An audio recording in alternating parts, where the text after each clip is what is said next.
السلام علیکم ورحمۃ اللہ وبرکاتہ۔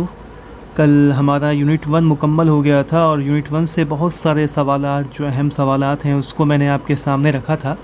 تو جن لوگوں نے ابھی تک یونٹ 1 نہیں دیکھا ہے وہ اس سے پہلے والی ویڈیو آپ دیکھ لیں یا اس کے بعد ہی دیکھ لیں، لاسٹ میں اس ویڈیو کو لگا دوں گا۔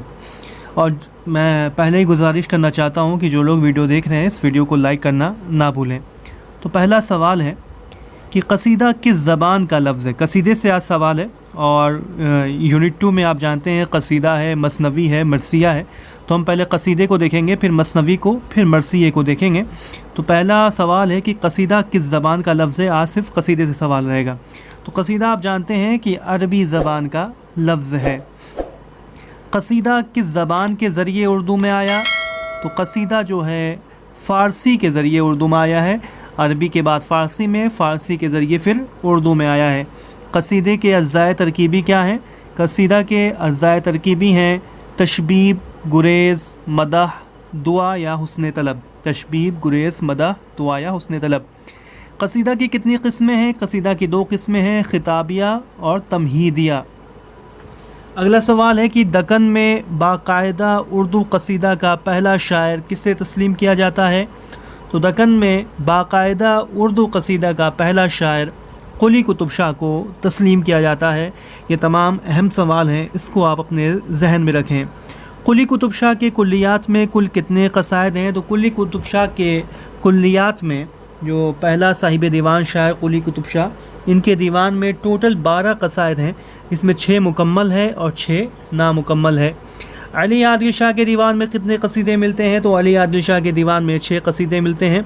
مصحفی کے دیوان میں بہت سارے قصیدے ہیں، مصحفی کے دیوان میں 85 قصیدے ملتے ہیں۔ مصحفی کے دیوان میں 85، مصحفی نے کتنے قصائد لکھے؟ 85 قصیدے لکھے ہیں۔ قصیدے میں اشعار کی کم از کم تعداد کتنی ہونی چاہیے؟ تو قصیدے میں اشعار کی کم از کم تعداد 21 ہونی چاہیے۔ قصیدے کا سب سے اہم جز کون سا ہے؟ تو ظاہر سی بات ہے مدح۔ قصیدے میں مدح کی جاتی ہے یا ہجو کی جاتی ہے، تو قصیدے کا جو سب سے اہم جز ہے وہ مدح ہے۔ کلیات ولی میں کتنے قصائد ہیں؟ تو یہ آپ یاد رکھیں کہ کلیات ولی میں 6 قصائد ہیں اور سارے کے سارے مذہبی قصائد ہیں۔ غالب کے دیوان میں ٹوٹل کتنے قصائد ہیں؟ تو غالب کے دیوان میں 4 قصائد ہیں، 2 حضرت علی رضی اللہ تعالی عنہ کی منقبت میں ہیں اور 2 بہادر شاہ ظفر کی مدح میں ہیں۔ مومن نے ٹوٹل 9 قصائد لکھے ہیں، جس میں 7 مذہبی ہے اور 2 غیر مذہبی ہے۔ مومن نے 9 قصائد لکھے ہیں، جس میں 7 مذہبی اور 2 غیر مذہبی۔ سودا نے کے کل کے مطبوعہ قصائد 43 ہیں۔ سودا کے ٹوٹل جو مطبوعہ قصائد ہیں وہ 43 ہیں، 43۔ سودا کو قصیدہ کا نقاش اول مصحفی نے کہا ہے۔ سودا کو قصیدے کا نقاش اول مصحفی نے کہا ہے۔ ہمارے نصاب میں شامل ہیں سودا قصیدے کے یونٹ میں، تو اس لیے سودا کے تعلق سے زیادہ سوالات یہاں پہ پیش کیے جا رہے ہیں۔ سودا کی موت پر کس نے کہا تھا کہ ہمارا پہلوان سخن مر گیا؟ تو شاہ حاتم نے سودا کی موت پر کہا تھا کہ ہمارا پہلوان سخن مر گیا۔ مرزا علی لطف نے کہا تھا کہ قصیدہ تو ختم مرزا سودا پر ہوا۔ مرزا علی لطف کا یہ خیال ہے کہ قصیدہ تو ختم مرزا سودا پر ہوا۔ عبدالسلام ندوی کہتے ہیں کہ اردو قصیدہ نگاروں میں سودا سب کے سرخیل ہیں۔ یہ عبدالسلام ندوی کا خیال ہے کہ اردو قصیدہ نگاروں میں سودا سب کے سرخیل ہیں، عبدالسلام ندوی۔ یہ نواب مصطفیٰ خان شیفتہ کا قول ہے سودا کے تعلق سے کہ ان کی غزل قصیدہ سے بہتر ہے اور قصیدہ غزل سے۔ سودا کے تعلق سے یہ خیال نواب مصطفیٰ خان شیفتہ کا ہے۔ محمد حسین آزاد کہتے ہیں کہ وہ یعنی سودا اس میدان میں فارس کے نامی شہ سواروں کے ساتھ انان در انان ہی نہیں گئے بلکہ اکثر میدانوں میں آگے بھی نکل گئے ہیں۔ یہ محمد حسین آزاد کا قول ہے کہ وہ سودا اس میدان میں فارس کے نامی شہ سواروں کے ساتھ انان در انان ہی نہیں گئے بلکہ اکثر میدانوں میں آگے بھی نکل گئے ہیں۔ سودا کو صاحب ید بیضا میر حسن نے کہا ہے۔ سودا کو نقاش اول قصیدہ کا نقاش اول مصحفی نے کہا، صاحب ید بیضا میر حسن نے کہا۔ سر احمد شورائے ہندی سودا کو میر تقی میر نے کہا ہے۔ ہجوی قصیدے کا بانی سودا کو کہا جاتا ہے۔ اور یہ امداد امام عصر کا یہ قول ہے کہ اگر سودا نہ ہوتے تو اردو قصیدے کو زیر بحث لانا بھی فضول تھا۔ امداد امام عصر کا یہ قول کہ اگر سودا نہ ہوتے تو اردو قصیدے کو زیر بحث لانا بھی فضول تھا، اردو قصیدہ نگاروں میں سودا سب کے سرخیل ہیں، یہ عبدالسلام ندوی کا قول۔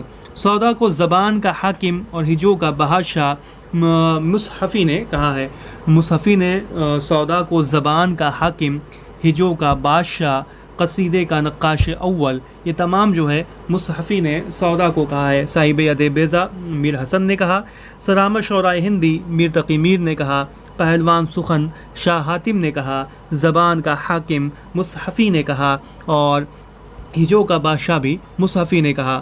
سودا کا ذکر آب حیات کے تیسرے دور میں آتا ہے، سودا کا ذکر محمد حسین آزاد کی آب حیات کے تیسرے دور میں آتا ہے۔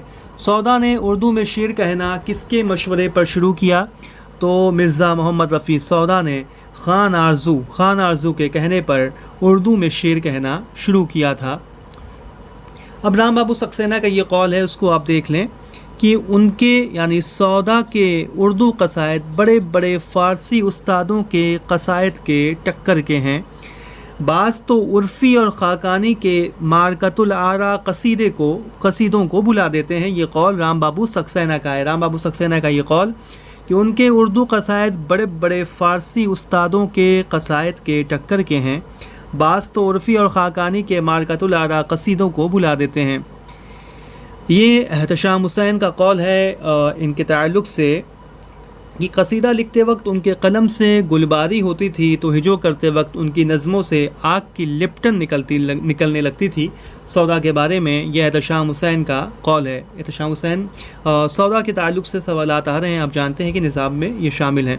محمد حسین آزاد کا قول ہے کہ اول قصائد کا کہنا، پھر اس دھوم دھام سے اسے اعلیٰ درجے اور فصاحت پر پہنچانا ان کا پہلا فخر ہے۔ سودا کے تعلق سے یہ قول محمد حسین آزاد کا ہے کہ اول قصائد کا کہنا، پھر اس دھوم دھام سے اسے اعلیٰ درجے اور فصاحت پر پہنچانا ان کا پہلا فخر ہے۔ سودا کے تعلق سے یہ قول محمد حسین آزاد کا۔ محمد حسین آزاد کا ہی یہ قول کہ ان کے کلام کا زور و شور انوری و خاقانی کو دباتا ہے اور نزاکت مضمون میں عرفی و ظہوری کو شرماتا ہے۔ سودا کے بارے میں یہ خیال بھی محمد حسین آزاد کا ہے۔ تو محمد حسین آزاد کے بہت سارے اقوال میں نے آپ کے سامنے رکھے ہیں سودا کے تعلق سے۔ یہ قول بھی کہ ان کے کلام کا زور و شور انوری و خاقانی کو دباتا ہے اور نزاکت مضمون میں عرفی و ظہوری کو شرماتا ہے۔ یہ تمام اقوال کو اپنے ذہن میں رکھیں، بار بار اس ویڈیو کو دیکھیں، دو مرتبہ دیکھیں، ذہن میں رکھیں، لکھ لیں، جس طرح سے بھی اس اقوال کو اور کس کے قول ہیں اس کو یاد کرنے کی کوشش کریں، سوال اس طرح کے بنتے ہیں۔ تضحیک روزگار یہ سودا کا ہجویہ قصیدہ ہے۔ ہجویہ قصیدہ کس قسم کا قصیدہ ہے؟ ہجویہ قصیدہ ہے۔ اور تضحیک روزگار میں یہ جو قصیدہ ہے ہجویہ قصیدہ، ایک ہجو کی جا رہی ہے۔ کس کی ہجو کی جا رہی ہے؟ ایک گھوڑے کی ہجو کی گئی ہے۔ تضحیک روزگار میں ایک گھوڑے کی ہجو کی گئی ہے۔ سودا اور ذوق کے قصیدوں میں پہاڑ اور ٹیلے کا فرق کس نے بتایا؟ تو امداد امام عصر نے سودا اور ذوق کے قصیدوں میں پہاڑ اور ٹیلے کا فرق بتایا ہے۔ یہ محمود الہی کا قول ہے سودا کے تعلق سے کہ انہوں نے اردو شاعری کے لیے تشبیہوں اور استعاروں کا دروازہ کھول دیا۔ ڈاکٹر محمود الہی کہتے ہیں سودا کے تعلق سے کہ انہوں نے اردو شاعری کے لیے تشبیہوں اور استعاروں کا دروازہ کھول دیا۔ اب سودا کی پیدائش و وفات کا سن دیکھ لیں۔ پیدائش 1712 میں دہلی میں ہوئی ہے اور 1781 لکھنؤ میں ان کا انتقال ہوا ہے۔ ان کی جو آخری آرامگاہ ہے لکھنؤ میں واقع ہے، جہاں میرا ایک مرتبہ جانا بھی ہوا ہے۔ وہاں پہ جا کر میں نے ویڈیو بھی بنائی تھی اور اس کو میں نے یوٹیوب پہ اپلوڈ بھی کیا ہوا ہے۔ ان کی قبر کو اگر آپ کو دیکھنا ہو کس حالت میں ہے، کہاں پہ ہے، راستہ کیا ہے، وہ سب آپ میری ویڈیو میں دیکھ سکتے ہیں، تلاش کر سکتے ہیں۔ تو سودا کی پیدائش جو ہے 1712 میں دہلی میں ہوئی ہے، پھر یہ ہجرت کر کے لکھنؤ آتے ہیں۔ 1781 میں لکھنؤ میں ان کا انتقال ہوتا ہے۔ سودا لکھنؤ جو ہیں آصف الدولہ کے عہد میں آتے ہیں۔ پہلے یہ شجاع الدولہ کے عہد میں فیض آباد جاتے ہیں، پھر یہ فیض آباد سے آصف الدولہ کے عہد میں لکھنؤ چلے آتے ہیں۔ سودا فیض آباد شجاع الدولہ کے عہد میں جاتے ہیں۔ سبیل ہدایت یہ کس کا مجموعہ کلام ہے؟ تو سبیل ہدایت یہ مرزا محمد رفیع سودا کا مجموعہ کلام ہے۔ فجر ہوتے جو گئی آج میری آنکھ جھپک یہ قصیدہ سودا نے کس کی مدح میں لکھا؟ تو نواب عماد الملک کی مدح میں سودا نے یہ قصیدہ لکھا تھا کہ فجر ہوتے جو گئی آج میری آنکھ جھپک۔ یہ نواب عماد الملک کی مدح میں یہ قصیدہ